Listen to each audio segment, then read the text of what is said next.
So for most people, what you will see will be Jeff. And so Jeff, I'll let you go. All righty. Well, I was tasked to come up with a presentation on subtractive art forms, which is what carving wood is. And the focus of this specifically is on cottonwood bark, because a lot of people like to carve the bark. The cottonwood bark is kind of getting a little harder to find these days, the good stuff. We were getting a lot of really good stuff out of Canada, and it comes out of places like Montana and North Dakota and all those northern tier, really cold winter places. The reason why we like to get the bark from the cold weather places is because as a protective feature, the trees grow extra thick layers of bark. And we like to carve the thick stuff. It's just, gives us much more flexibility in what we want to create. When you're working with found wood, which is what cottonwood bark is considered, it's a little bit different how you work with it. If you're working with dimensionalized lumber, basswood and butternut and all that, comes in boards and blocks and all that, you can pretty much make it do what you want it to do, right? You come up with a pattern, you cut it out, and then you remove all the wood that is not what you want it to be. When you're working with the found wood, it's a little different in that if you're going to try to make it be what you want it to be, you're going to struggle. If you let it talk to you, you got to listen to it. It'll tell you, what it wants to be. There's several things, many things trapped inside that piece of wood waiting to get out. You get to decide, which thing you're going to let out. But when you're looking at a piece of found wood, for instance, here's a nice piece. See that? That's a good thick piece of bark. That's what you want to find, the good stuff. When you're looking at that, though, you could think, well, I want to carve a guy riding a bicycle. No, it's not going to happen. It's not shaped like a guy riding a bicycle. You want to look at it, and like I said, listen to it and let it tell you what it wants to be. You'll see that there are some pieces that are large monolithic pieces like this, and then some pieces have natural divisions in them, right?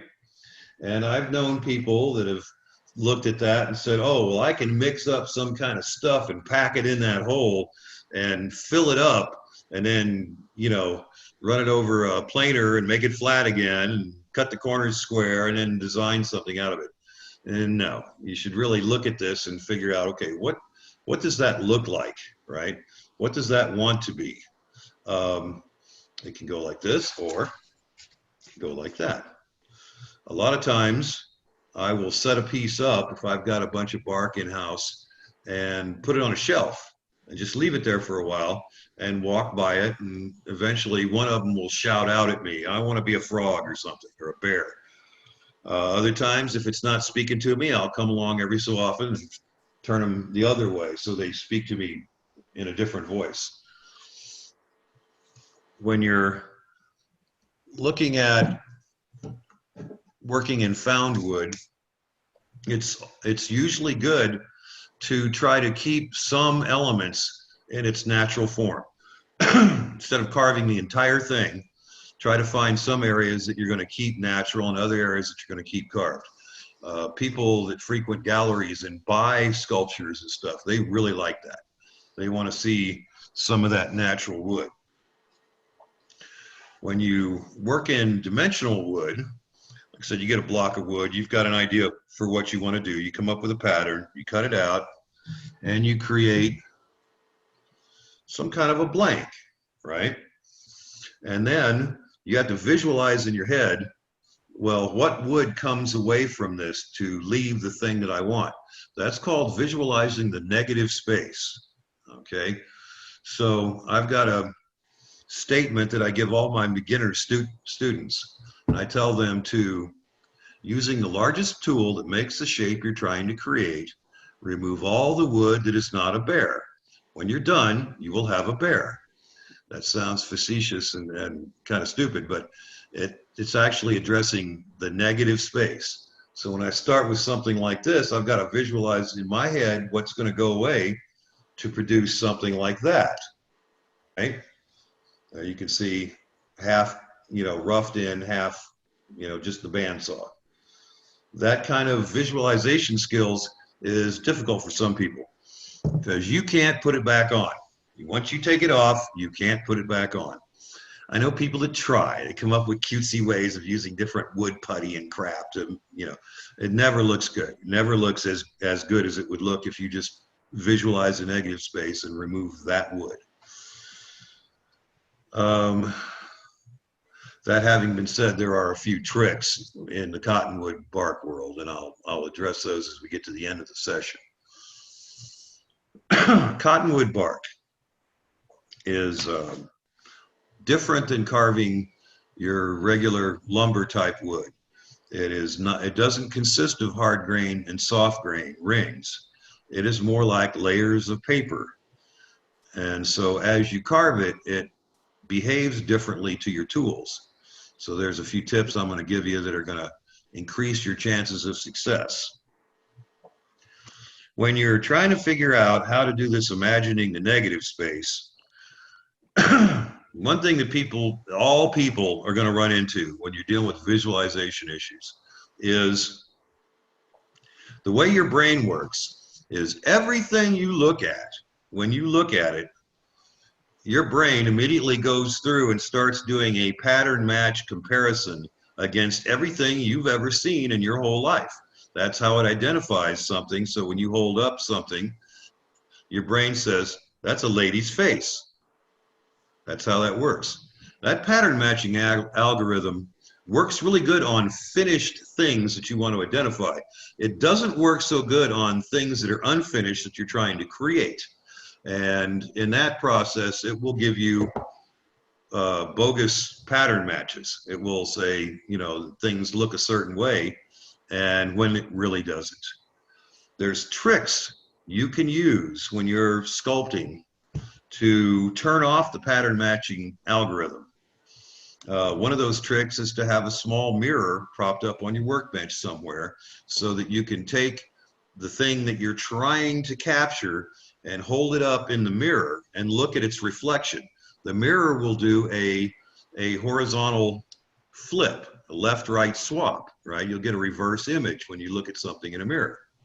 Just the fact of switching that image left-right will turn off that pattern matching part of your brain that's giving you false hits. Another way to do it is to take the object and turn it upside down and look at it. That also turns off the pattern match and makes you truly see the object that you're looking at. A few little tricks like that could be quite helpful. There's a lot of tricks like that outlined in one of my favorite books, which I highly recommend. Doesn't matter if you're drawing, painting, sculpting, or whatever, but I recommend Drawing on the Right Side of the Brain by Betty Edwards. This book is in like its 20th printing or more. It's been around forever.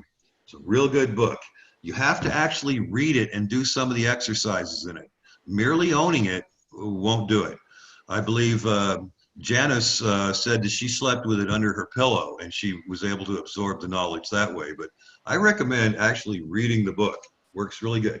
Drawing on the Right Side of the Brain by Betty Edwards.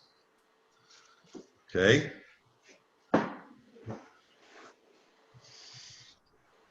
I said before, you want to remove the wood, the negative space, and the way that I go about doing that is in 3 phases. All carvings that I attempt, I do them in 3 phases: rough out, foundation, and detail. The rough out phase is where you use your largest tools. That's where you're knocking the corners off, you're getting the general shape, you're getting the, the large features, ins and outs. This piece here is completed to a rough out phase on this side. There's no details, there's no eyeballs, there's no nostrils, there's none of that. It's just the shape. I'm going to take that back.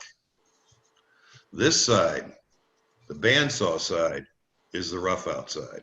So I use the bandsaw to get rid of all that extra wood. This was a block, and I envisioned, you know, the area that I want to keep and the negative space, and I got rid of the negative space with the bandsaw. So that was the rough outside. This side is the foundation side. Okay, this side was you work the project until you have all the hills and valleys, all the ins and outs, no details, but all the hills and valleys. This piece here has been completed all the way through to the detail phase. All the details are in place. When you do a phase, complete that phase all the way to completion of the whole carving before moving to the next phase. In the rough out phase, you're going to use the largest tools, biggest tools you got, okay? In the foundation phase, I usually use all the medium-sized tools. And in the detail phase, that's when I use the little tiny micro tools and little detail knives and all that. So 3 phases: rough out, foundation, detail, big tools, medium tools, small tools. Complete each phase before moving to the next phase. Nothing new there. Other things that are going to help your carvings look better is you need to do your research. You're going to try to carve a thing, whether it's a acanthus leaf or a bear or a fish or whatever. If you don't know what it looks like, you're not going to be able to carve it. And a lot of people think, well, I know what a fish looks like. I know what a bear looks like. Well, you may think you do until you get down to, you know, actually carving one. And then you're going to find out that you really never paid that close of attention to it. So doing your research is very important. Good sources of research, you know, all the carving books. There's a ton of them around. Books on birds and wildlife and fish, anatomy books. One of my favorites is Google Images. So if you go to Google browser and you go to the upper right and click images, it will not give you websites. It'll only get you pictures of stuff. And if you type in purple spotted frog, it's going to give you 1,716,482 pictures of purple spotted frogs. That's really good source of research, and it's right at your fingertips. Times have never been better, you know, for doing research for anything, because you just have access to the combined picture gallery of the human species. Be specific on what you search for, or you'll get pictures of things that you might not really want to see. Okay, so back to cottonwood bark. There's 8 or 9 different listed subspecies of cottonwood. The most common that you're going to run into is black cottonwood. That's what, you know, that's what this is, black cottonwood. The better stuff, like I said, is from the northern climates where the winters are cold enough that the trees grow these big, thick layers of bark. That gives you a lot more bark to carve. The color of black cottonwood when carved is kind of the color of raw sienna. That would be one of your paint colors, right? It has that nice kind of slightly golden brown color to it. There are variations. There's a bark that's referred to as Montana gold, and I hardly ever see it anymore, but it's much more of a terracotta red color, and it has these buttery yellow swirls running through it. Really pretty stuff, really even texture, consistency. Love it. Don't hardly ever see it anymore. Cottonwood bark is best when it is harvested from a tree that has been dead for no less than 3 years. You don't want to go cutting, you know, slabbing it off of a live tree with a chainsaw, which I've seen people do and sell at some of the shows. And that bark is not good to carve. It's still living bark. It's all full of water and sap and stuff.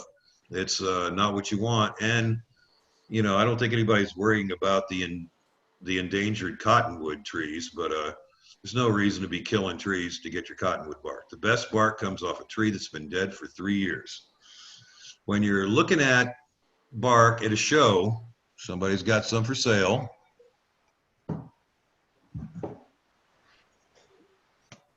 Here's a nice big piece. You want to pick it up and heft it, feel it, right? You want it to not be really heavy. The heavier it is, the harder it's going to be. A big piece like this has a little weight to it, but it's not as much weight as, for instance, a piece of maple of the same size or walnut or something like that. It's a lot lighter than that stuff, okay? What you want to also look for is if it's too light, that means it's probably rotten and it's probably crumbly and you're not going to have a good experience with it. I've got a piece of that, for example.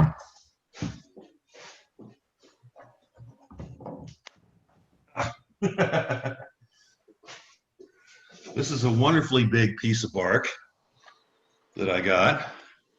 And see how it has all these furrows in it, these deep spots and everything? There's a lot of shape in there.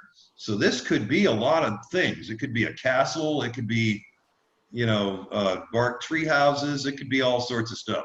However, as you heard when I picked it up, a big piece broke off. It's crumbly and not real solid. Feels really light, lighter than that last piece, but that's because this was probably on the bottom of a log. So when you're getting your bark, you don't want bark that's been on the bottom of a log sitting in mud and water, because that bark is going to be rotten. It's not going to be any good.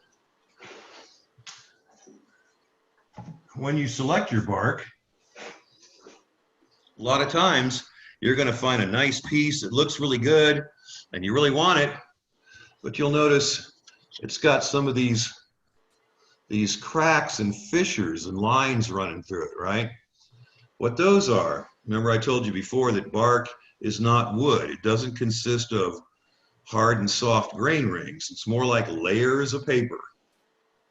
And every year the tree, you know, pushes out a new layer of paper from the inner cambrium part of the tree. And it accumulates over time. These things here, these cracks running through it that way, those are just separations between the layers. And it's so much fun when you put everything into carving some, you know, say you're carving a face and you're pushing everything back and bringing out the nose and the features and the chin and all that. And you're doing the details on the eye and the whole nose and mouth just fall off. That's very frustrating. Take out a cottonwood bark thing. Huh? I heard someone say something. Well, never mind. So you find a piece, you can stabilize this piece of bark. You can turn it into a solid thing where those pieces won't fall off. One of the tricks for that is you get yourself some regular white school glue and you thin it 50-50 with hot tap water.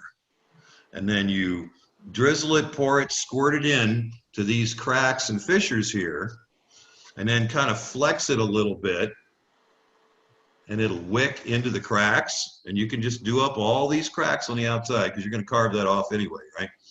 And then clamp it, squeeze it down with clamps, come back tomorrow, no cracks, it's a solid piece, you can carve right through it. So you can stabilize a piece of bark really easy with a 50-50 solution of white school glue and hot tap water. Works really good. From time to time, you'll find pieces that look pretty good from the outside, but on the inside, they're all tunneled out by carpenter ants or some wood-eating grubs and such.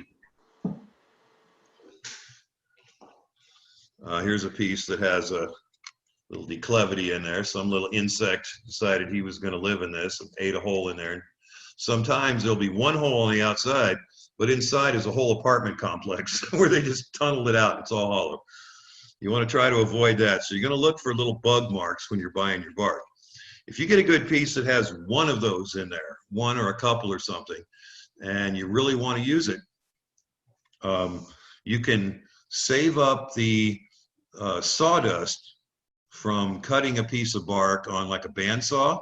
You can collect that dust up and you can sift it to get the big chunks out and take that bark powder and mix that with your white school glue and fill, make an excellent filler that you can put into there, and then when you carve it, you cannot see it. It matches exactly as long as you use dust from the bark that you're working with. Right? Don't go off and use some sawdust that you kept in a bucket that was from mahogany or maple or something, because that's not going to look right. It has to be the bark dust. But you can make an effective patch. Okay, so trees 3 years dead, no bottom of the log, rotty bark, no live trees. Jeff, could you talk about any sources you know about in Portland? Do you know any sources in Portland? Who are you talking to? This is Larry talking to you, Jeff. Well, you called me Chuck, so I didn't know you were. Oh, I thought I said Jeff. But are there any sources? Are there any sources in the Portland area? Not that I'm aware of. No. If you go to the big carving show out at Lincoln City, occasionally Randy Moore will have some bark. Or you can just order that from him online, or you can call him up, email him or whatever. Randy Moore from Moore Roughouts. He occasionally gets some pretty good bark. All the bark we were getting that was this good stuff came out of Canada, and they kind of went out of business. So I would look for other vendors, do a Google search on cottonwood bark vendors, you know, in Canada, and see what pops up. We occasionally at the Mesa show down in here, there's vendors that have some, but their stuff is never really thick. The thickest stuff, you know, you're going to find at the Mesa show down here in Arizona is you know, maybe like that. So if you're looking for the thick stuff, you got to get that out of Canada.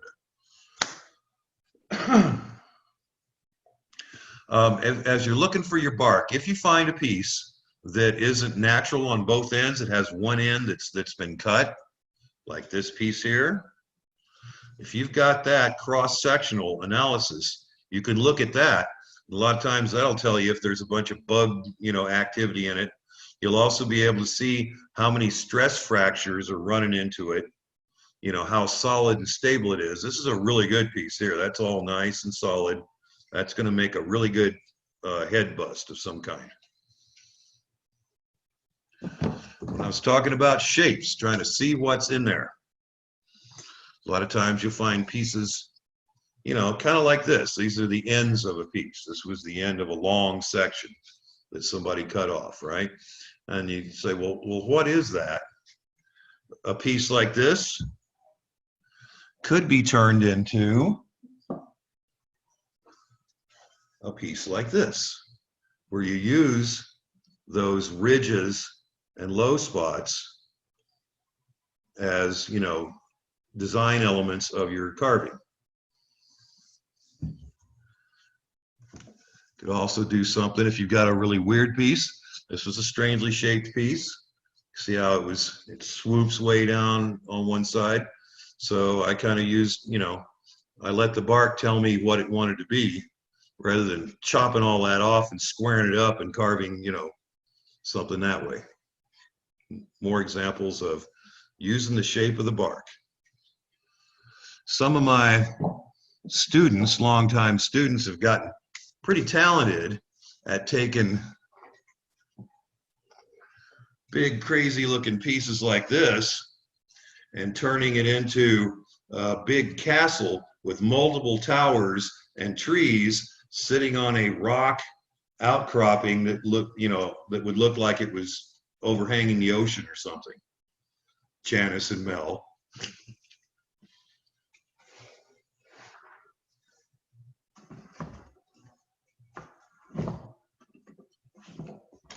Cottonwood bark can be carved and left in a somewhat natural finish state, like this piece.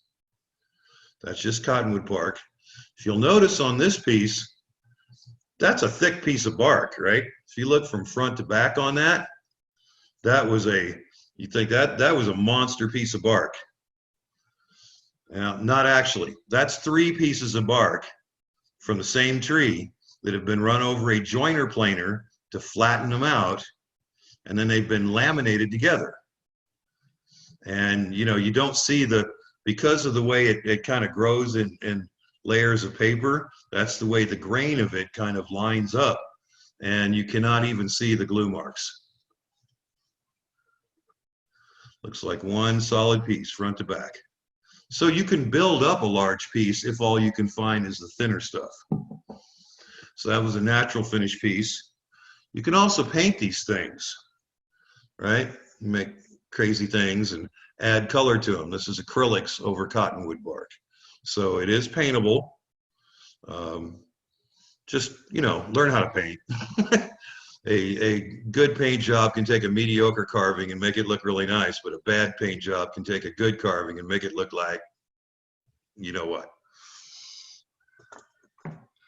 So I have a lot of examples here within fairly easy reach.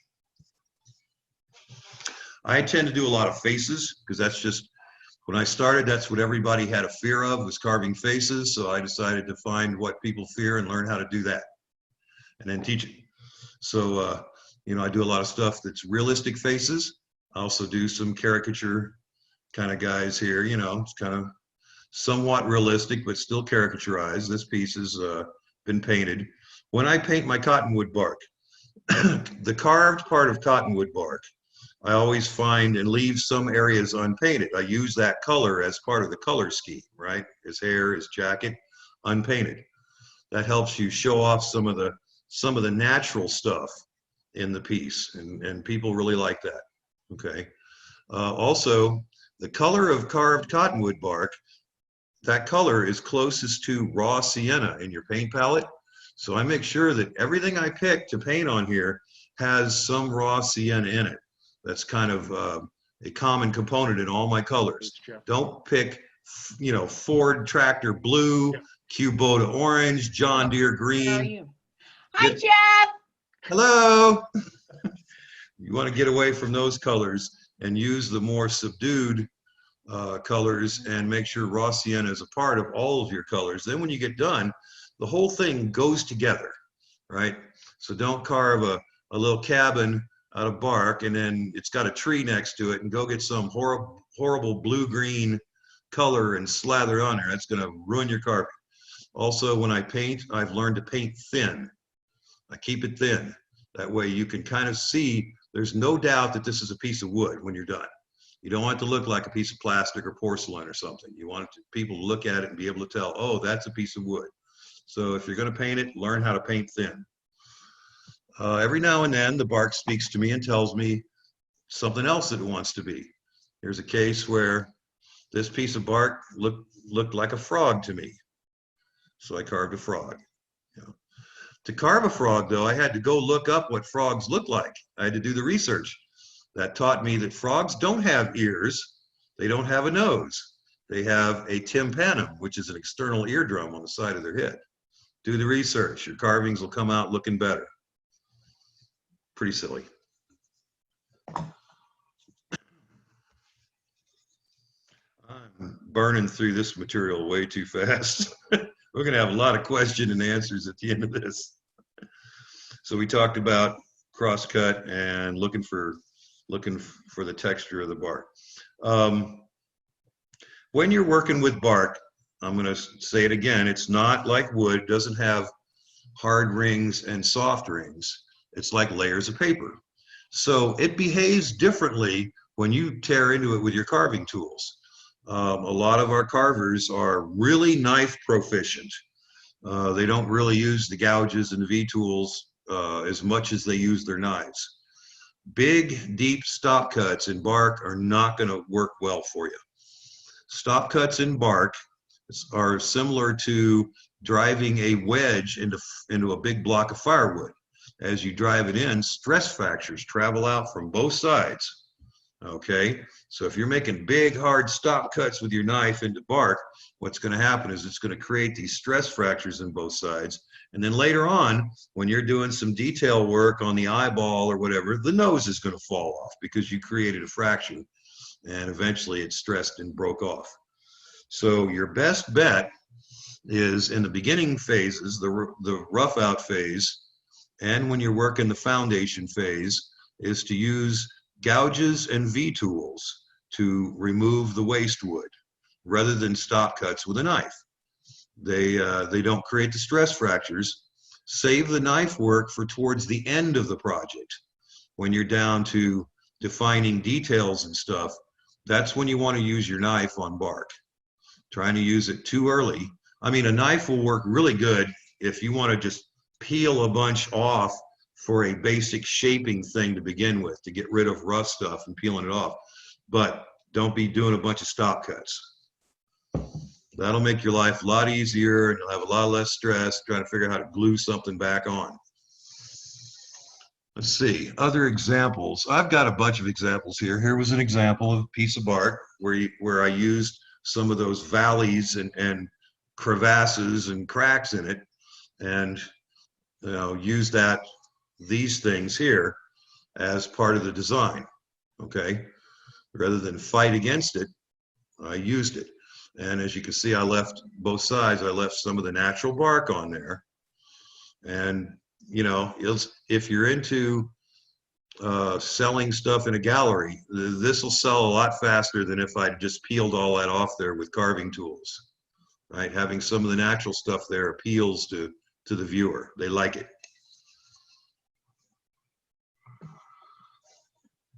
I have a tendency to work the bark with palm tools. When I'm carving in butternut, basswood, sugar pine, all these other lumber type woods, usually I will lock that down on the bench and attack it with the mallet tools, because I can move wood faster with mallet tools than anybody can with reciprocators or any electric carving tools or those Lancelot chainsaw wheels or any of that stuff. As far as the bark houses and castles, I really don't have any bark houses here to show you because I sold them all. They people buy those up really fast. One of the most popular bark houses you can carve, and it's one of the most simple ones, is a simple outhouse. People will buy every bark outhouse you carve, especially if you can get the door to be cracked open a little bit and maybe have a raccoon sticking his head out. People will buy those outhouses. A book to get started is the Rick Jensen Carving Tree Bark book. This has been out for decades. I knew the guy, Art Oliver, that taught this guy to carve bark, by the way. He was the guy I used to get the good Montana gold bark from. But this Rick Jensen book here has a lot of illustrations, and it shows you different textures and ways to carve these wacky bark houses. It's a good starting point. Don't let it be a limiter. You can take it way beyond where this guy did. My students are known for taking it way beyond this book.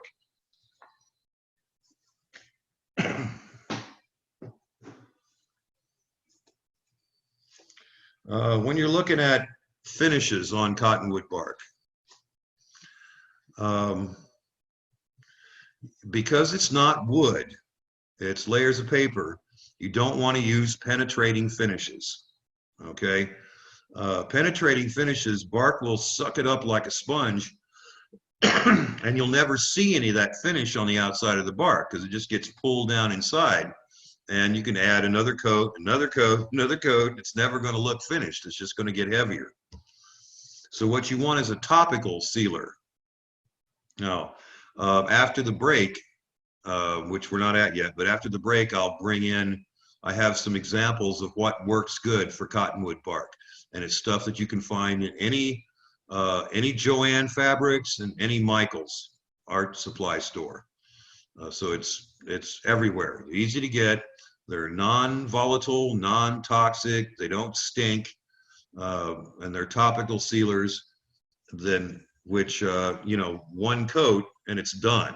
That finish on there is just one coat of the Americana general purpose sealer brushed on, and then you make sure that you remove any pooled up stuff in the low spots by offloading your brush on a paper towel and pouncing it in and pulling the excess off. And it dries in, half an hour, 40 minutes, depending upon where you're at. Down here, it dries in 5 minutes in Arizona, but in Oregon, it takes 40 minutes to dry. But it gives you a beautiful finish, and it's done, and I think it looks good.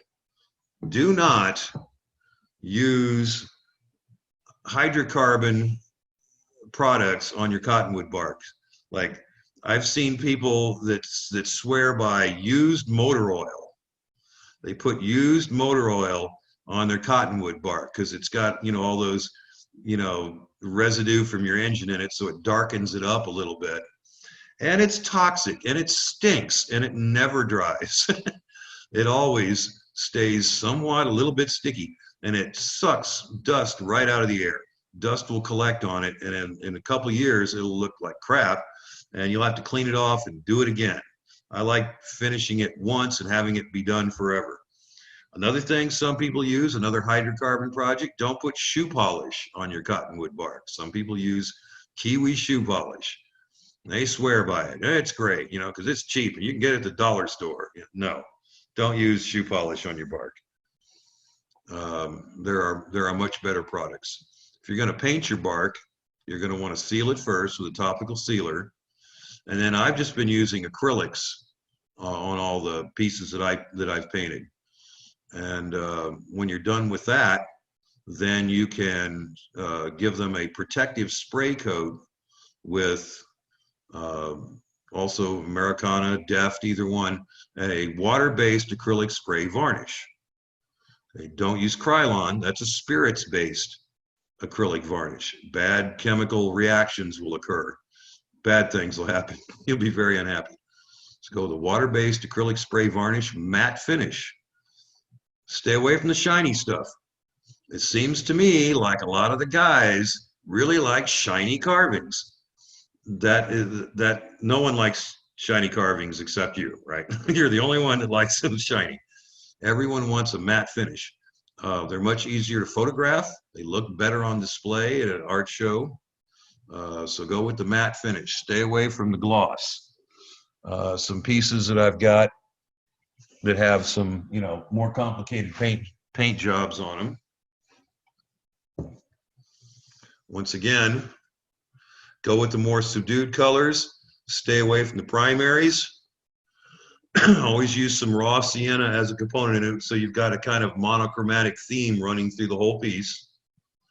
And learn to paint thin so you can see the wood through the paint. That's what people like. They don't like really solid, where you can't tell if it's, wood or if it's ceramic. Got some other pieces here, some quaint little, a lot of Western themed stuff is big here in Arizona. I wonder why, but yeah, a lot of Western theme.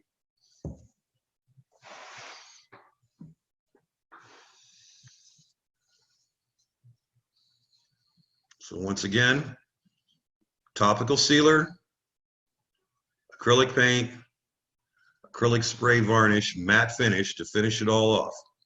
You get just the right finish, people like it, and you can take pictures of it even with flash photography and you don't get those hard reflections coming off of it. Okay. So I should have talked a lot slower because that is pretty much my bark presentation. I've got more pieces sitting here, that I could show you of work that I've done. I refer to this one as that look from the ex. That soul-crushing look from your ex-wife. That's what I call this one. Natural finish, just the topical sealer on it when it's done, no paint. Portions of it left uncarved, so they've got some of the natural bark. When you seal your bark after it's carved, seal all of it. Seal the carved part and seal the natural part.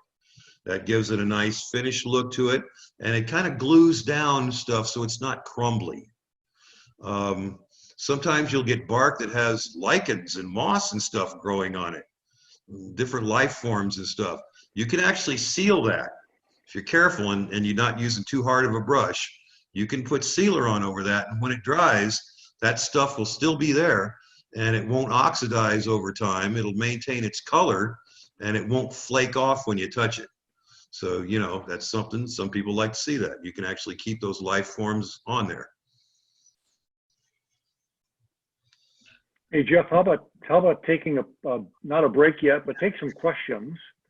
I'll unspotlight you, and then Okay. people can go to gallery view if you so choose, and you can start thinking about questions, particularly or shared experiences from some of your students. Sure, that I'll let them talk. That has some experience. I don't have to pay them, do I? No. Okay, very good. Jerry? I got a question. Okay, what's your question, Jerry? You keep talking about topical sealer, and Yes. if you told us what you use for topical sealer, it went in one ear and out the other. It was the because I got headphones on. Americana General Purpose Sealer. Okay. And like I said, we take a break. I'm going to run in the other room and get a bottle of that and a bottle of the spray varnish, so I can actually hold it up and show it to you in the screen. Okay. Yeah, the Deco Art also has a general purpose sealer that's also in Joann's and Michael's. However, it doesn't dry clear. It dries milky. And if you're trying to keep this natural look and, you know, have a natural finished piece, you don't want milky looking stuff all over the outside of it. So the only one that I found that works consistently every time is the Americana General Purpose Sealer. Okay, thank you. You are welcome. Next question. Don't everybody talk at once. Hello. How are you? How you doing, Nancy? Good to see you. Really good. Good to see you too. Do you happen to have one of your raccoons that we did at the beach? No, I actually gave all your animals that you have too. I gave all the raccoons away. Do you have yours? No, I sold mine. I was gonna say I need to make another one. Let's look at yours, because yours looked really good. You can hold it up there. Yeah, no, I sold it in a nanosecond. All the raccoons went to other people's houses. They were relocated to someone else's living room. But that's the thing that was real popular. For some time, I was teaching a yearly class out at Lincoln City, which Nancy would come out to, and we would all carve something that usually is found at the coast. And we did a lot of bark carvings out there, and we did raccoons, and we did bears in a log, and we did we ever do a whale? No, I think we talked about it. Okay. But yeah, we had a lot of fun with that stuff. And it was an excuse to go to the beach for a weekend. That was, yeah. But that thing was kind of out of your normal of your houses and your faces that I thought you might want to touch on too. What was that again? You kind of, what was that?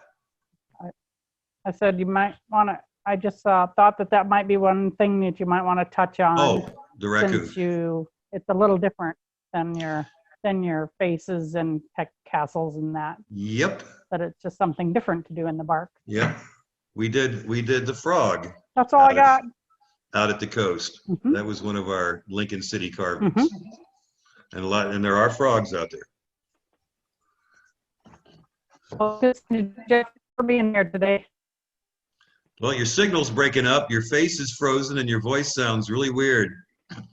There, now you're back. So keep carving. What have you done lately? What have you carved lately? Let's see. I'm currently working on rolling pins, believe it or not. Rolling pins. That's some wonderful wood. Not. But but have had strange requests on rolling pins, everything from Boston Terrier dogs to it started out with just a chef, but it kind of went from there. Now I'm currently working on a peacock, and then after that it's a hippo, which I don't understand that, but you know, you don't ever know what these people want. Yeah, so. the heart wants what the heart wants. Right. If you know somebody with a lathe, you can get a piece of basswood and you can turn that into a roller. All you need is to get the handles off another one. Then what you're carving is actually carving wood. Yeah, I thought about buying basswood rolling pins, but they're quite expensive. So I think the lathe idea is a good idea. Yeah, it's much cheaper just to get a piece and round it on a lathe. Go that way. Yep. Mm-hmm. Well, Good thanks for seeing being you. here, Jeff. Well, thanks Yes, for you you too. being here Take too. care. Any questions from anybody Jeff, else? this is Larry, are there objects that you wouldn't consider that, may have a lot of pointy things on them that might break off? What would you not try? That's always something to consider. This guy here, for instance, right? He's got a lot of stuff that could easily break off, right? So I carved the hand separately out of another piece of bark where it was kind of running that way, and then added that to this piece. And that makes for less breakage doing that way. You can kind of control it a lot more. But if you're working with a good piece of bark and you are, paying attention, if you're carving something delicate, you better have carved away all the big wood first before you get to the detail phase, and then support it while you're carving it with, another finger or something, preferably one wearing a carving glove. But there should be nothing that you really can't create. I said the fingers on, let me see, I haven't tried this out.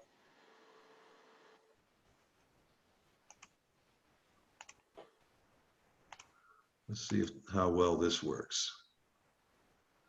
Okay, using my high-res video camera now.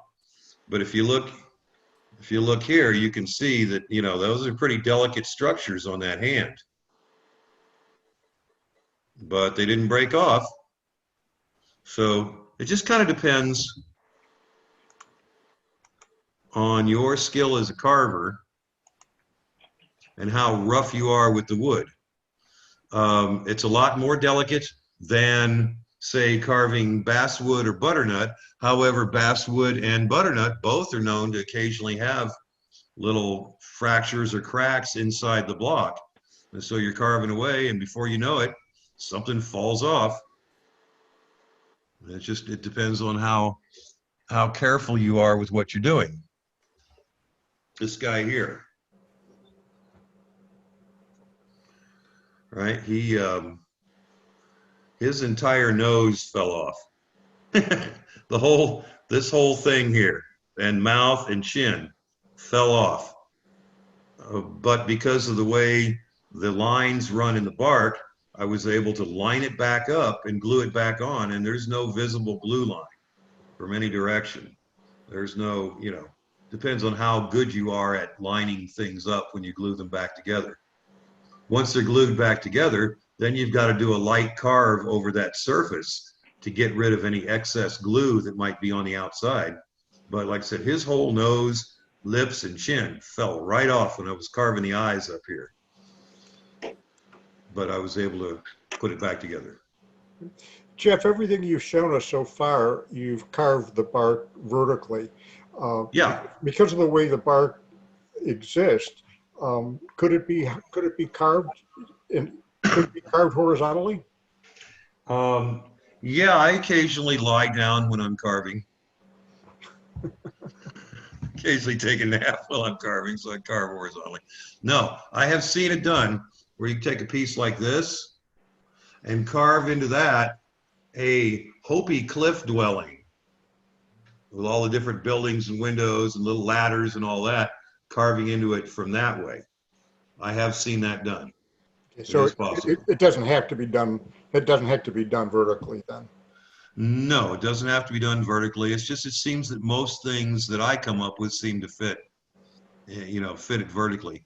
Another thing you can do is, a lot of people look at it as this being the front of the piece of bark, and they always carve it that way. You can turn it around and have the back of it be the front of the carving. You can also do that. Most of these big pieces of bark like this have a certain shape to them. So if you look at the cross section, they're narrower on the outside, but they're wider where they attach to the tree. That's the way the shape of the bark naturally is. And that lends itself well to head busts and carvings of faces, because you've got that angle coming to the nose, right? But if you're carving something that's shaped differently, you can turn it around like this and have the wider side be the front of the carving. That works just fine. Once you get past this outer surface, It all looks the same on the inside. Hi, Jeff. This is another Larry here. Mr. Winans, Yes, hi. I recognize your voice. How you doing, buddy? Fine, thank you. I'm glad to hear you're still full of vim and vigor. I was wondering, are you going to be coming back up to Oregon, say, to the Lincoln City show in the future? I will not be returning to Oregon until after there's a vaccine out, and I've had it. So whenever they get the vaccines rolled out, and I can get mine, which will probably be through the VA. Yeah. So I'm thinking probably next summer. I plan to be back up in Oregon for the, instead of being down here when it's 117 degrees outside, I think I'd rather be up in Oregon in the summertime. Yeah. Okay. Well, I was just curious, and I think you're wise to take that approach. I too am waiting for a vaccine, and I'm in the high risk group, so I have to be careful where I go too. So I understand. Yep. Anybody that's, yeah, I hate to toss around the old word, but anybody anybody older than me I'm over 4 score. Yeah, is in the danger bracket. Now, Larry here's done a lot of bark carving in the past, and one of the things that he's had particular luck with, produced several really nice looking ones, is carving owls out of cottonwood bark. Yeah, they fit right in. Owls that are perched, you know, for instance, perched on a tree. Well, you get to make use of the rough surface of the uncarved bark, and then that rough stuff kind of lends itself well to the colors in a lot of the feather patterns on owls. You wouldn't happen to have one of your owls handy there, would you, Larry? No, I would love to, but I get a lot of requests, but no purchases. Yeah. So I give them away. He gave away all his owls. He's done a lot of owls. And they make some really nice carving. Yeah, lighthouses are fun too. A lot of people do lighthouses. You made quite a few of those. You got any of those around? No, gave those away too. What good are you? Well, I know, I'm looking at your house and I don't see a single wood carving anywhere on the walls. Well, I'll give you an example. My wife is out in the cul-de-sac. They're having a kind of a neighborhood meeting at safe distances. Yeah. And she took all my carvings out there and she's showing them out in the street here. So. Oh, that's good. Well, hopefully So she I won't give would them. rather be in here with you rather than trying to explain how I did those things. Well, hopefully she won't give them all away while she's out there. Yeah, it's a family joke. Anyway, yeah, they'll be around, and I tell them if I ever see one of those in garage sale, I'm coming after you. That's right. Carvings should never, and I have found carvings in the free box out at the curb of garage sales before. And I look at it and I go, somebody put their time and effort, their creative skill, they made this thing, right? And it meant so little to people that it ended up in a free box out at the curb. And I take them. I've got some of those carvings in my collection. Good. Well, glad to see you, and thanks a lot. I really appreciate seeing you Hey, again.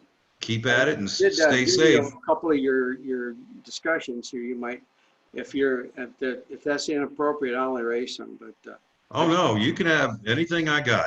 It's free. It's there for you to use. okay, thanks. Great time. I have no intellectual property, probably because I have very little intellect, so I have very little property, but I have nothing I consider intellectual property. It's all for you folks. Well, thank you. Tell you what, let's take a 5-minute potty break, and I'll round up some of that sealer and spray varnish so I can show you what I've been using. Okay. Sound good? Think about it. Everybody think about sharing your own experience. I'm looking at Heidi. It's just your own, a year ago you started a piece. But That's it sounds right. like there are others in the audience that have some experience. I'd love to hear about it, from. Well, Janice, if Janice is still out there, she's probably got some really nice bark castles. I know she's also been working on some birds as well. All right. Okay, I've got about 1 minute after 8. Well, it's about 6 minutes after 8. We'll get back. I'll go out and see if I can find one of my carvings in the street there. Okay. In the cul-de-sac. In the cul-de-sac. I think I've got a picture of one of my carvings, a castle, You should, somewhere out yeah. there. I'll cue it up. Okay, very yeah. good. Has anybody had an experience, maybe Jeff will know this when he comes back, an experience, a bad experience with cottonwood bark where it, I don't know, gets, I guess, moldy and just smells really bad? I've got a box of cottonwood bark that I brought out from Tallahassee when we moved out here, and I opened it, and holy cow, I've had to air it out, and it still doesn't really smell great. Anybody had a stinky cottonwood bark? No, I guess that's a personal problem. Ask Jeff when he comes back. Okay.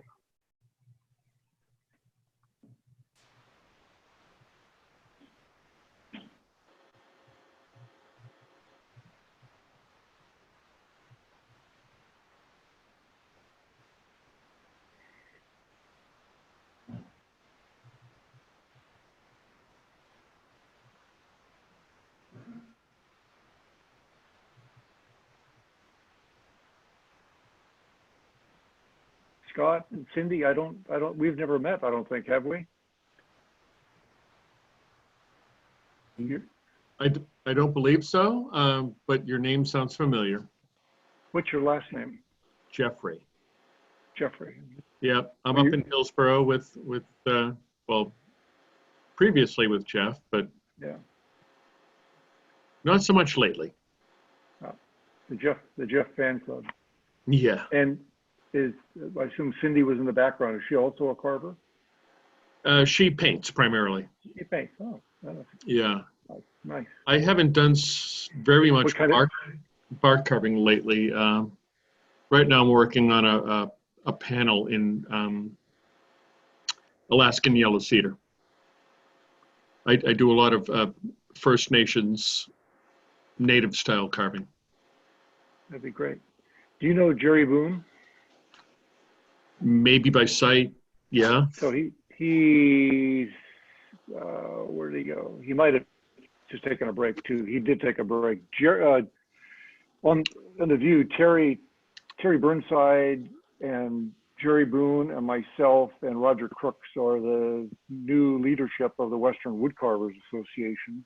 Yeah. We're going to try to rebuild the club and get it kickstarted to make a world-class club, which is what it used to be. But Jerry is on the board, and Terry's on the board, and I'm on the board. But Jerry is probably going to spearhead I can hear him. You can hear the me. number one topic that came out of the survey that we wanted, that people wanted to hear about, and for future meetings, it's about carving woods, different woods, characteristics, pros and Sure. cons, those kind of things. And Alaska yellow cedar is one of those. So you might, see, I'm going to mute somebody. Yeah, You might Mel. want- Hey, Mel, mute yourself. I just muted him. Yeah. So Jerry just popped back in, so you might be able to see him in gallery view. So Jerry Scott, Yeah. Scott said he's been doing some work with Alaska yellow cedar. Yeah. How about Port Orford? I love working in that. Any experience? I haven't lately, but it's a marvelous carving wood, Yeah, and it smells nice. it does smell nice. So does Alaska. Yeah. Yeah, especially when you're running a lot through the planer, you'll have aroma Yeah. for a week. Yeah. Well, I'm back. Oh boy. Hello? Can you hear me? Yes. Hi, Larry. Yeah. Yeah. So- Gotcha. Okay, this is I had to go out in the cul-de-sac and get this is a castle I did, and you can carve the back out and put these little rice lights in with a battery, and you get this kind of an effect. And it's kind of nice in the room. Can you see the light effects? Yeah. So, Yep. and let's see, here's something done in basswood from way back when I was. Oh, the moon. Yeah. And so it's baskets are great wood to carve because you don't have a lot of hairy structures, and if you don't have a perfectly sharp knife, you can get away with not shortcuts, but murder. And Jeff was the thing about Jeff that I learned most was you've got to have sharp tools. What? And he used to talk Yes. about tools that are sharp. And so I learned more about sharpening the gouges. And I think that's probably one of the most important tips I got from Jeff. And then what you might not know is that one of the things I had to deal with is I was losing vision over the years. And Jeff helped me just. Yeah, it's called macular degeneration. So as the vision got worse, I got to carving larger pieces, and I carved a couple of small totem poles. So that was an adjustment in my approach to wood, and it made a big difference too. So, but I haven't been carving too much the last year or two, and this COVID thing has really screwed things up. So anyway, we're here, and I'm starting to carve again and repair. I'm going back and repairing some of my old mistakes too. Well, I would just ask you if the reason you haven't done much carving the last year or so is because I haven't been there to like nag you and try to get you to finish a project. Yeah. Oh, that. And you know, I'm telling you, being quarantined at home because of the virus provides a lot of good time to be carving. You got that right. Yeah. So I'm saving some of my projects. Yeah. Okay. Thanks for sharing. Larry, could you talk about the lights that you used in the back of your carving? At these stores where they have like a hobby store and things like that, they have these at Christmas time, little bitty teeny bright lights, and they're strung out on a long string of wire. It runs on a battery, and the thing is that the batteries will die. Some of these have timers, so they'll come on for 6 hours out of each day, and those work great in lighthouses because the batteries don't burn out. And people put them on a mantle and forget them, and they come on at 3 o'clock in the morning or something like that. But they're kind of handy. And the problem is that usually the light strings have too many bulbs, so you just coil up and put 2 bulbs next to each other. You can find a lot of that kind of stuff at Michael's and Joann's. Yep. Craft Warehouse. So yeah, little LEDs. Yep. And they're not expensive. And there's Janice.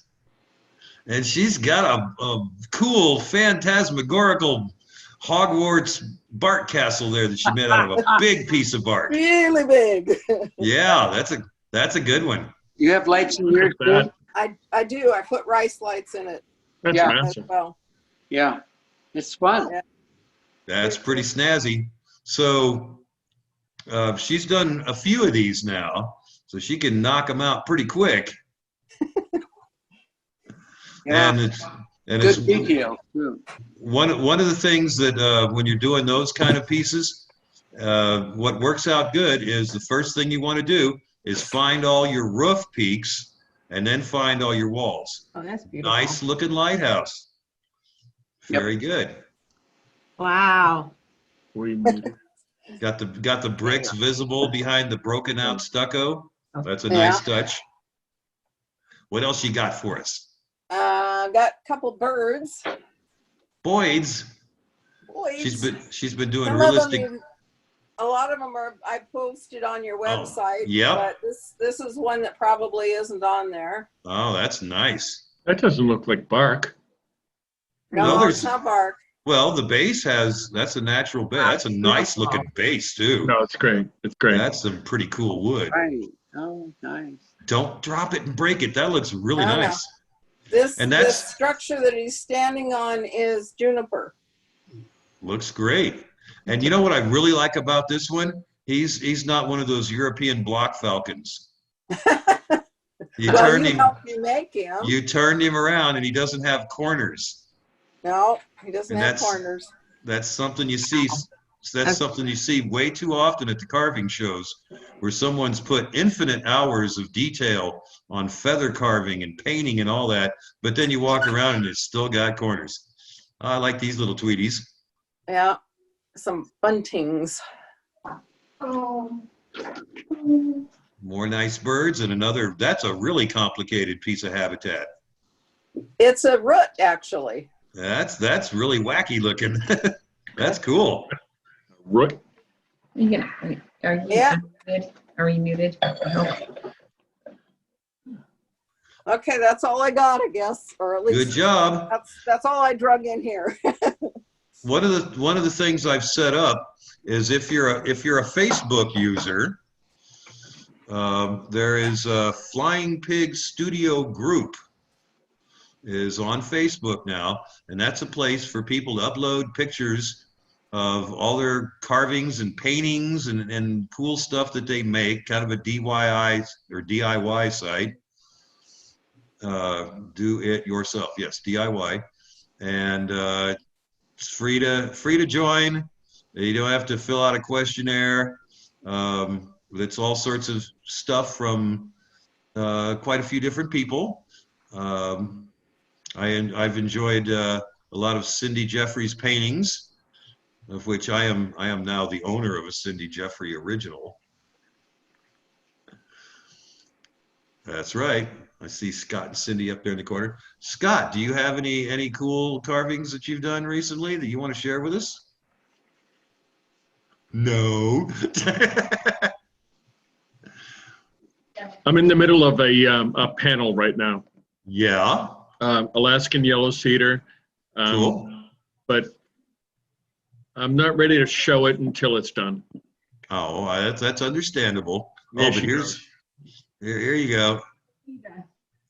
Oh, that's right. It's going to be considerably wonderful, more wonderful when it's done. right. That looks like you're blocking it all in and getting the basic shapes going. This kind of stuff, when it's done right, it's wonderful. And, you know, Scott does really good work along these lines. And it is way more difficult than a lot of people give it credit for. When you go to you go up to Alaska, Canada, places like that, and you see the stuff that these people do, it's incredible. Yeah, and it also involves abalone inlay, which Cool. is gonna take me another couple weeks to do. Yeah. But it's going to be wonderful, and that's what I'm working on right now. Great. Glad to see you're doing stuff. Yeah. You're still doing stuff. Still creating. And this is his other speciality, is Santa Clauses. How many Santa Clauses do you estimate you've carved in your lifetime? Hundreds. Up. 400. More. Yeah. They really double that. Yeah. Yeah, good stuff. And he's lucky enough to have a wonderful painter in the house that can, so he can throw it over the wall to the paint shop. Yep. Once I'm done carving it, it's out of my hands, and I just move on to the next guy, and I'm pretty fortunate that way. Very good. Yeah. And some of his work is also, you can see it there, some of the finished painted pieces on the Flying Pig Studio group in Facebook. And, you know, I invite anyone out there that's listening to this right now, if you get a piece, it's a great place to upload a picture of it to, and a little description about it. I like the toys on that one. He's got good toys. And if you've got questions about something and you want to ask me, you're struggling with a piece, you can upload pictures and put a little post on there. I check that stuff, you know, obsessively. And if I can help out, I'll type up a little thing and tell you what I think. So in other words, you're stuck inside. Yes, for 5 months I've been stuck inside. Because it's bloody hot. It's 100. Yeah, we had a cool spell. It was only 109 today. So Oh, I had yeah, to, I had to cold get snap. I got a sweater out for that. So we're supposed to be back up to 115 by Sunday. Good golly, Miss Molly. Yes. So Terry, ask your question about smelly wood. Jeff, Yes. I moved out here from Tallahassee last year, and I packed up a bunch of my wood that was worth keeping. And one box was full of cottonwood bark. Okay. And when I got out here and unpacked it in my new workshop, it smelled like mildew. Yeah. Have you ever had that happen to Well, cottonwood bark? that's because you had it in Tallahassee. Well, I did. Yes. Yeah. Yes. I know. So A lot of water. everything, a lot of water down there. It never really gets cold enough for anything to freeze. Everything molds and mildews. So what you got is your bark got moist, and then you probably sealed it up to move it. Yeah. And so that kept that moisture in there, and it's going to be like a mildew kind of a smell. That's exactly what it smells like, mildew. And yeah. you want it not to smell that way anymore, right? I would love for it not to smell that way, yes. Well, first thing you need to do is dry it out really good. Uh-huh. Okay. And don't worry, it's not going to split and crack due to drying. It's like I said, it's not like wood that has hard and soft grain rings. So it's as stable as it's ever going to be. So dry it out really good. And what you can do with it is put it in a garbage bag and put something in there like orange peels. Okay, all right. Put a bunch of orange peels in there, seal it up tight, and let it sit for a while. Uh-huh. And that sounds like a should, good idea. Yeah. that'll kind of overpower. The first key though is dry it out really good. Well, I can do that now here. It's pretty dry. I know it's not like Arizona, but it's still pretty dry this time of the year up here. Yeah, if you can set it outside somewhere so it gets a little sunlight on it, a little fresh air like that, just dry it out good and then put it in a bag with some orange peels or lemon peels or anything like that.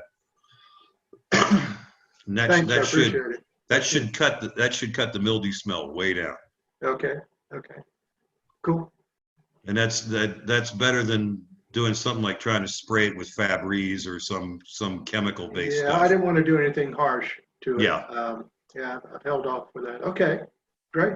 Maybe I'll get some cottonwood back. So I'm going to switch to the other camera for a moment.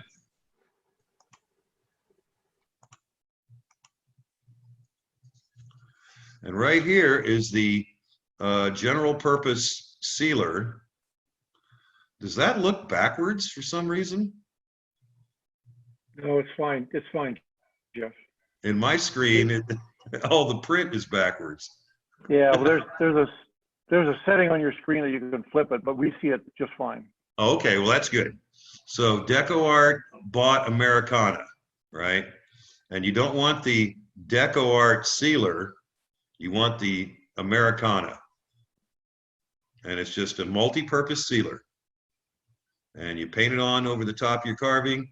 After you get it coated good, then offload your brush on a paper towel and pounce it into the low areas to pull the excess out. You don't want it pooled up down in the low spots. But and you can get that at Michael's and Joann's, everywhere.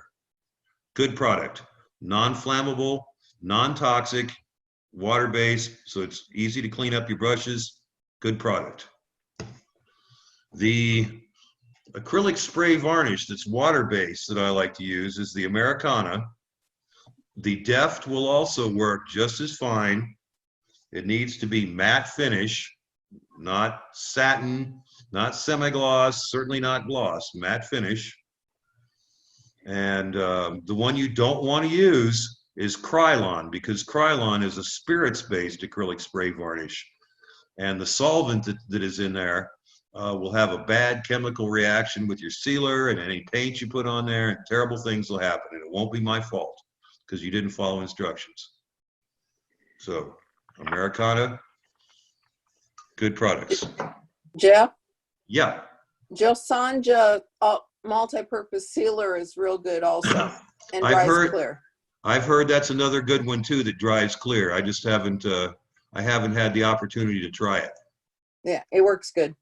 Very good. Could you I know those repeat that? I know those are some of the best acrylic paints you can buy, those Josanja acrylic paints. Yeah, Those are much better than the little bottles of the other stuff. that's what I use for the birds. Yeah, you could even thin that stuff down in airbrush Josanja Mm-hmm. because You can. it doesn't have chunks of unground pigment floating around in it. Yeah. Any more questions? Sounds pretty quiet. Jeff, I've got a question. Steve Moore. Okay. Hi, Steve. Hi, Jeff. Hey, you talked earlier about carving eyes, faces, etc., that detail work and how you specialized in that. And I think I may have benefited from that about 15 or 20 years ago. I took a Santa carving class over in the Hillsborough area. But and the faces were already done for us. So all the hard stuff was so you were in North Plains. in North Plains. That was it. Yes, out of Kelly's. What was that? That was Heritage Arts? Heritage Art Studio. Yes, Yes. out of Kelly Stadelman. My question is, can you recommend a book that might give us some assistance with faces? Yeah, there's a lot of books out there. Anything by Ian Norbury. He's a British carver. Does some really good faces. There's a book if you're looking for caricature carving. There's a lot of caricature carvers that do good faces. One of my favorites is Marv Kaisersat. He's only got one book, but it's a really good book. So that'd be Marv Kaisersat. Okay. And if you're going for realistic faces, it's not a carving book, it's a sculpting book, but it is the best stuff out there. There's a guy named Philippe Farot, okay, French guy that lives in New York. His last name is F-A-R-A-U-T. F-A-R-A-U-T. Yes, Farot. Okay. And he is the top. He has his own publishing company. It's PCH Studios, and you can find him on the internet. His books are top notch. I have one, but I believe it's out in the garage. I'd have to run out and get it to show you. I'm almost tempted to do that because we got time, and it's a really good book. Thank you. There he goes. He also has some YouTube videos that are mind-boggling. Kind of The same sculptor? Same guy, yeah. Okay. Yeah, it's absolutely stunning. There goes Jeff. Yeah, he'll be back. He went into the garage. This is when you're supposed to be playing music, Larry. Yeah, I know. Everybody's staring at everybody else's eyeballs. I'll give you an advertisement. We did this survey. We had 35 people respond. It wasn't a great response, but it was okay. And I'm going to read you the list of the topics that came out top votes. Woods for carving is number 1. Different kinds of tools and sources, number 2. Carving spoons and greenwood carving is number 3. Every aspect of sharpening is number 4. Mary May is number 5. Lettering is number 6. Finishing. Jeff just touched the tip of the iceberg. So we're kind of thinking that we'll actually have a multi-session series with him if we can do that. One of the most famous carvers in Oregon is Leroy Setzoil. He's did over 1,000 pieces of work in his lifetime. He's big in the 60s and 70s. We have someone putting together a story about him. Carving work holding devices, benches, carving signs, and carving masks. Those are the top things. So we will work through that list between now and May. And so the idea is to put together monthly programs. We might do twice a month, but it's all going to depend on finding speakers. The nice thing about Zoom is we're not constrained about finding someone in our backyard. So we'll cast around nationally. A guy who's local to Oregon there, who's really good at sculptures in natural woods, and he's got some of the best hand-rubbed finishes, oil-based finishes of anything I've seen, is Larry Roberts. Another Larry. Another Larry. Have you heard of him before? Yeah. Yes, he's the one on the South Oregon coast. Yeah. Yeah. Yeah, he's, as far as good work and really nice finishes. So his stuff just glows. He sold some stuff at Lincoln City a couple years ago, and I ended up absolutely buying a piece from him. He was pretty fragile health. Oh, I'm sorry to hear that. Yeah, he was. Anyway, he was stunning. I really fell in love with Manzanita, which he did. Yeah, I love his sea otters that are swimming with their heads down and their bodies up in the air. Good stuff. So here's the book by Philippe Farreau that I highly recommend. This guy is fantastic with the faces. And I had him quite a few years now. I hired him to come out and teach a class out in North Plains, out at Kelly's place, do a 5-day clay seminar out there. And it totally affected my carving. It's very, very intense class. He teaches you the anatomy of a face. So if you want to do faces, you've got to learn the anatomy of a face, right? The first thing he had us sculpt in class was a skull. And then he had us add muscles and skin and eyeballs and everything, cartilage to that to come up with these incredibly realistic faces. And, well, let's not do the scary faces. But I mean, he's just so... Wow. So into the perfection of the human face that the FBI uses him for forensic reconstructions when they find an old skull that's of a murder case or something. He knows how much tissue is in any given spot on a face, and he can build up forensic reconstructions that they can actually use to identify people that have, where all they've got is a skull to start with. Really good. Okay. So this guy teaches you the anatomy. I took classes on how to carve, grumpy-looking Native Americans. I've carved a whole lot of grumpy Native Americans, and the guy that's the best, I think, in the country for that is Jeff Fairs. And I had him out to teach. I think for 3 years he taught sessions out in North Plains, and he's got I think I've got his book over here. There he goes again.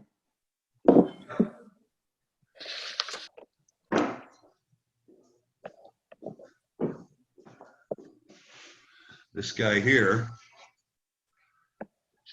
Jeff Fairs, really good. He shows you how to do it, and he's definitely a carver. Farreau shows you what to carve. Fairs shows you how to carve it. So in a book like this is a good example. There's one project in this book, right? And it's the guy with the wolf headdress that everybody in the world on Chip Chats has carved. But to get through this, let me check real quick. Recording. There are 273 steps in this book. Are you listening, Cindy? 273 steps to accomplish this face, right? Now, the way the human brain works is the way a lot of people like to carve is they want to learn all the steps required to make a face. They use a step approach, right? And they think, okay, if I use the tools this guy used and I start at step 1, when I get to step 273, it's going to look like that. No, that's not the case. It is much better for you to learn the anatomy of a face, right? You can get online, or you can get an anatomy book, you know, high school or college level anatomy book, and it'll show you all the muscles, the buccomandibular groove, you know, all the different parts of the face. There's much less there to learn than there are 273 steps. You're never going to learn and remember 273 steps, but you can learn all the parts of an ear. You got the helix, the antihelix, you've got the tragus, the antitragus, you've got the concha bowl, the ear canal, and the lobe. That's all the pieces of an ear. If you learn those pieces, you can carve an ear. Or you can learn 273 steps on how to carve it. No, you're never going to remember that. But this is a really good book if you're looking for these stern, grumpy-looking Native American guys. And he is, you know, I think the top-notch guy for this style in the country. Okay, great. I'll put a plug in for Ian Norbury. When Jeff was still teaching, Jeff pointed me at Ian, and I found a couple of his videos. He's got a website in England. They're affordable, they're easy to download. I found one a week ago called Carving Portraits in Relief, and it's kind of the beginning step of carving 3D, except he goes step by step in about a 45-minute video. And there's a book also that's available on Amazon, but I found the video to give me exactly what I wanted on how to do that as a relatively simple project, because that's one of my wannabe kind of things that I'd like to do. Yeah, Scott has actually taken a class from Ian Norbury. Yes, Scott Jeffrey, who's here with us today. Yes, I have. That's all I have to say. And that's all he has to say. Okay.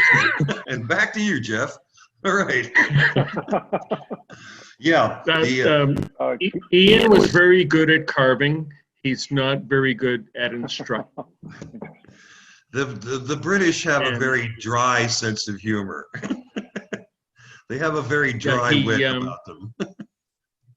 He'll carve one side and say, okay, do it just like I did, and go. Yeah. and that's the extent of his instruction.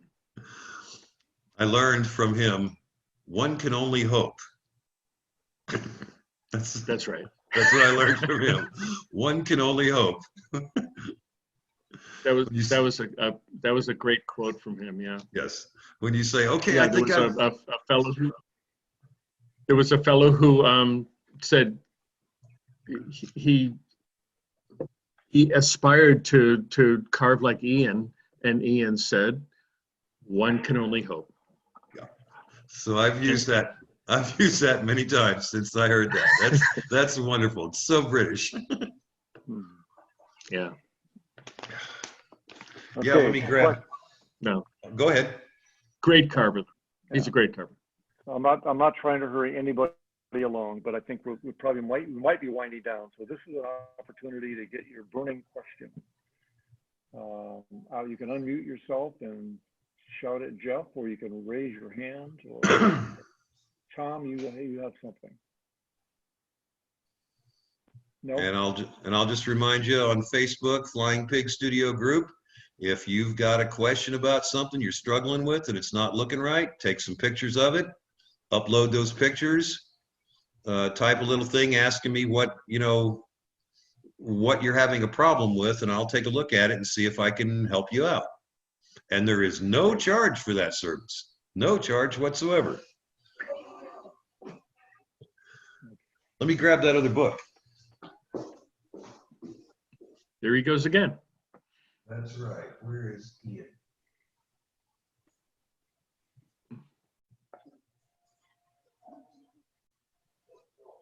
George, whereabouts do you live?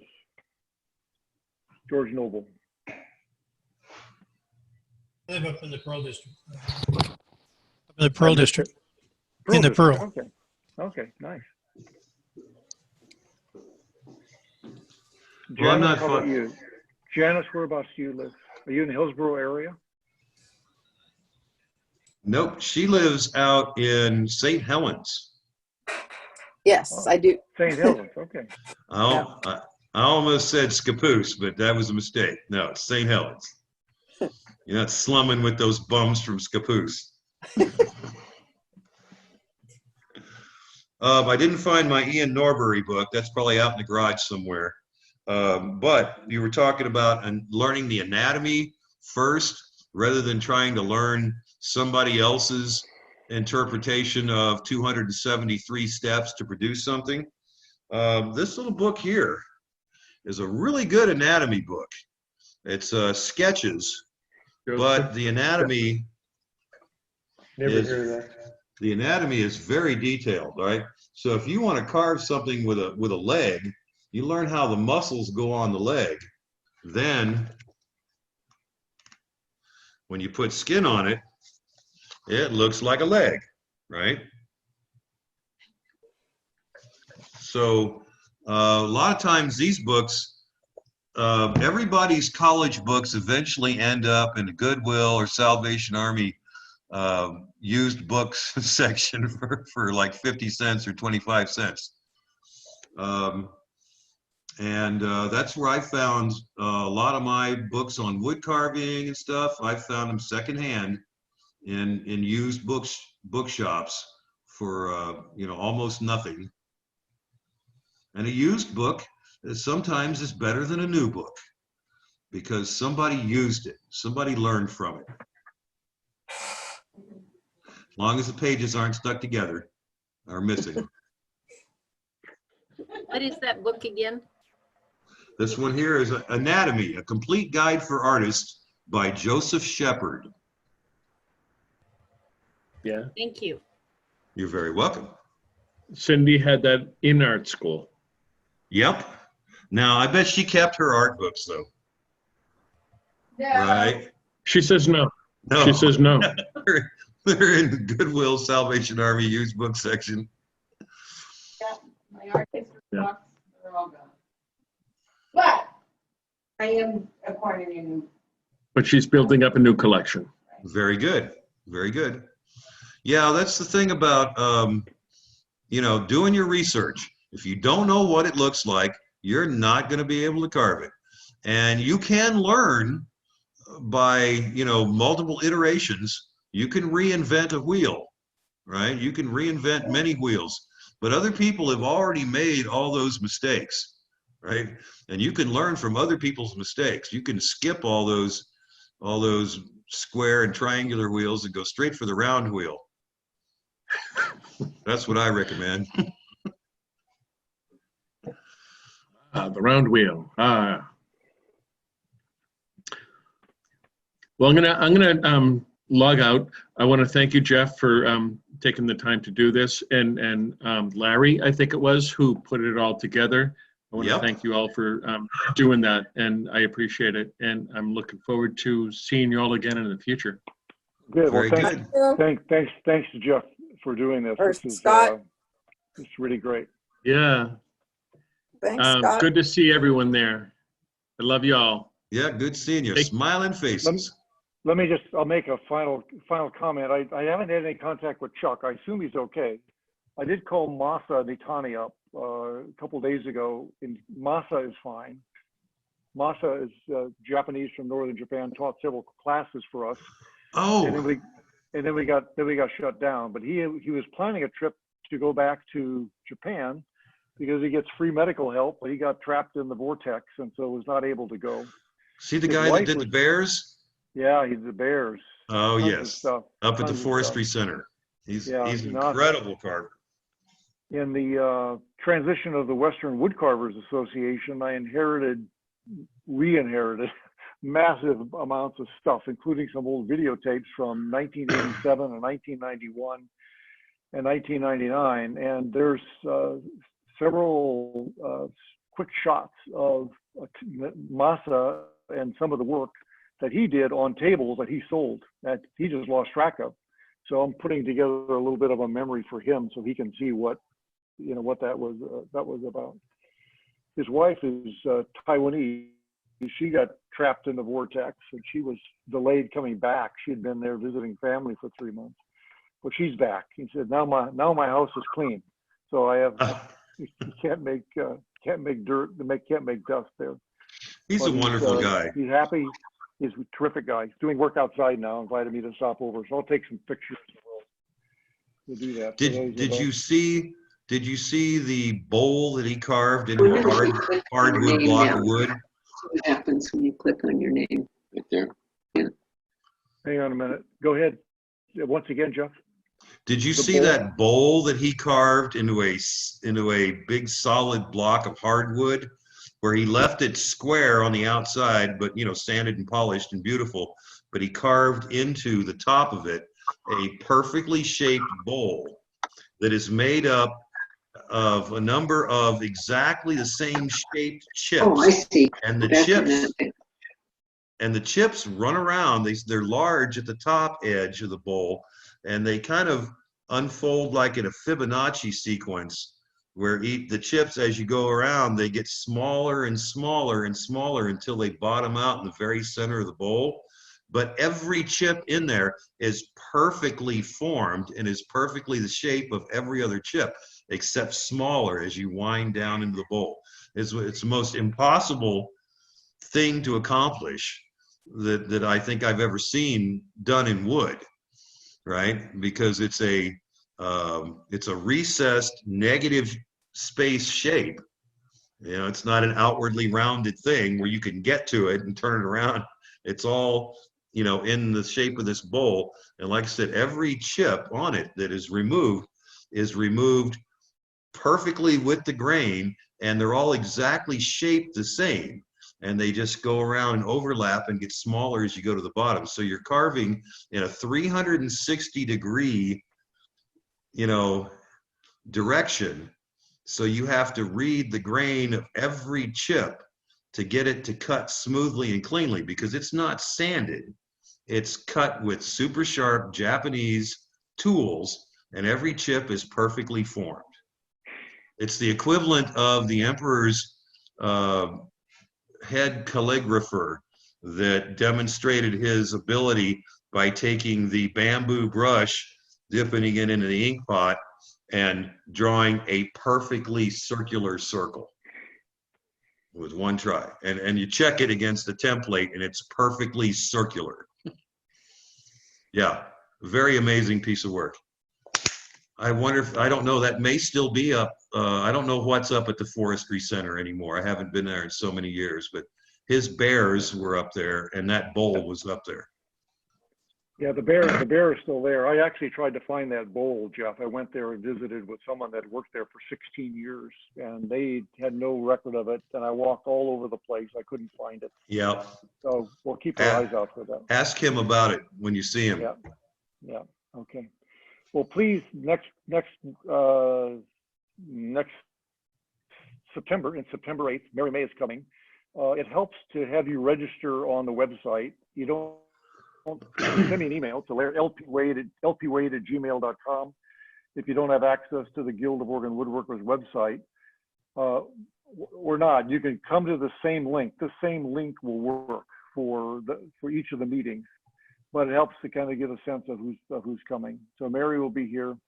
I think it'll be quite interesting. I think it'll be a pretty dense thing. She's also doing mostly daily live streams out of her studio, having a number of guests coming in, quite interesting, on a wide variety of topics, on chip carving, and Roy Underhill was there, and they had a finishing expert with shellacs, and she's carved stuff out of stone, and she's carving stuff out of wood, and it goes on. So she's quite a thing. She was here last October for a week, and I think we had about 35 different people in 3 different class sequences. So a lot of us fell in love with her. Okay, cool. I will sign us off. Jeff, again, thank you very much for your generosity and for being with us. You are very welcome. And we'll say sayonara and see you next month, hopefully. All righty. There we go. I didn't see Heidi out there in the group tonight. Did she make it for the? She did. Yeah, she was on the beach. She had a family Zoom coming up, so she left a little bit early, but she was there. Yeah, Oh, very good. Say hi to her for me. Will do. Bye, Jeff. Bye-bye, everybody. Good seeing you. Thank you. Until next time. Okay. Logging